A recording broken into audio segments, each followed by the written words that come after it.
بسم اللہ الرحمن الرحیم. دشمن علی ہے نا، اس کا اخلاق دیکھو. بعثت لأتمم مکارم الاخلاق. اب یہاں پہ تجھے براءت کا تصور سمجھ آئے گا کہ کتنا مولا علی کو گالیاں دے رہے ہیں، لیکن مولا علی ان کے کردار سے براءت کر رہے ہیں.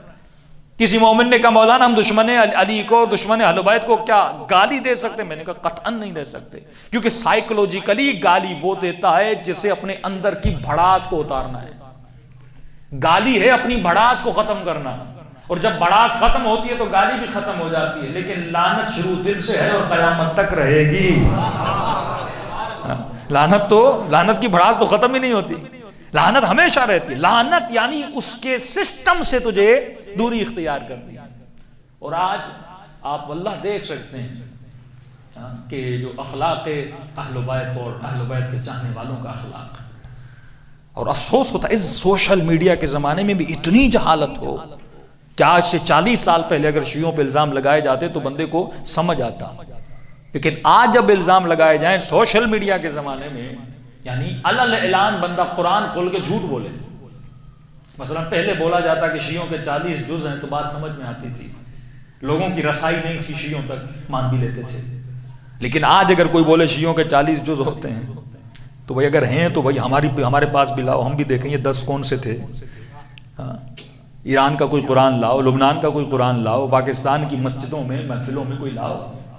تو آج کا پڑھا لکھا جوان سمجھ چکا ہے، لیکن کچھ لوگوں کی فکر اسی پرانی فکر پہ ابھی تک اٹکی ہوئی ہے. یہ قرآن کی آواز ہے، ختم اللہ علی قلوبہم. کچھ لوگ ایسے ہیں جن کے دلوں پر، ایمانوں پر مہر لگا دی جاتی ہے. یہ مہر نہیں ہے، یہ لعنت گمراہی ہے. یہ مہر نہیں ہے، یہ اللہ کی لعنت ہے. یہ کبھی بھی پلٹیں گے نہیں. جس طرح آپ نے دیکھا ہوگا کافی لوگ بزرگ ہو جاتے ہیں نا، ان کو کہو بابا جی اسمارٹ فون ہے، اس کو آپ بٹن والا فون چھوڑ دو، اسمارٹ یوز کرو، تو کہتے ہیں بیٹا یہ میری سمجھ میں نہیں آتا، مجھے وہی بٹن والا فون. تو کچھ وہی بٹن والے مسلمان ہیں جن کے ذہنوں میں وہی پرانے بٹن پھنسے ہوئے ہیں. جتنا کہو ان کی سمجھ میں نہیں آتا، اور ان کا اخلاق بتاتا ہے. مثلا میں نے اس سال ایک جملہ کہا تھا کہ جب ہمارے جلوس نکلے اور اس سے پہلے ان کے جلوس نکلے، اور 40 میں تو مومنین نے اتنی شرکت کی اور دنیا کو بتا دیا کہ حسینی ہوتا کیا ہے. ریلیاں نکالی اور کافر کافر، شیعہ کافر کے نعرے لگائے گئے. تو ایک جوان بڑا غصے میں تھا، مولانا ہمیں کافر کہہ رہے ہیں. میں نے کہا بھائی غصہ کیوں کھاتے ہو، وہ تو قابل ترس ہیں، غصہ تم پہ کرنا ہی نہیں چاہیے. کہ کیوں مولانا ہمیں گالیاں دے رہے ہیں؟ میں نے کہا یہ بتاؤ اگر کسی گھر میں جاؤ اور اس گھر میں ایک طوطا ہو اور طوطا تجھے گالیاں دے،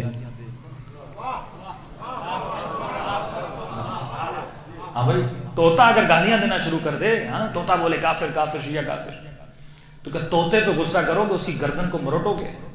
کہ نہیں مولانا طوطے پہ کیسا غصہ؟ میں نے کہا یہ سارے طوطے ہیں.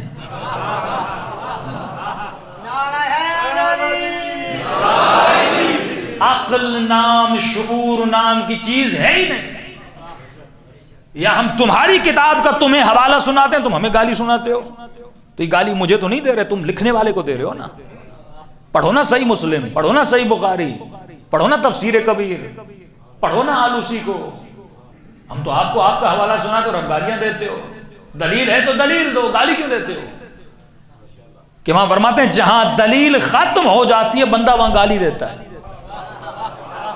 اور فرمایا علی والو تم کبھی بھی گالی نہ دینا، کیونکہ تیرے پاس دلیلیں ہی اتنی ہیں،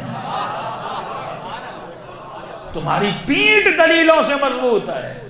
مسلمان مر جائے گا، تمہارے پاس دلیلیں اتنی ہیں، تمہاری دلیلوں کا جواب نہیں دے سکتا.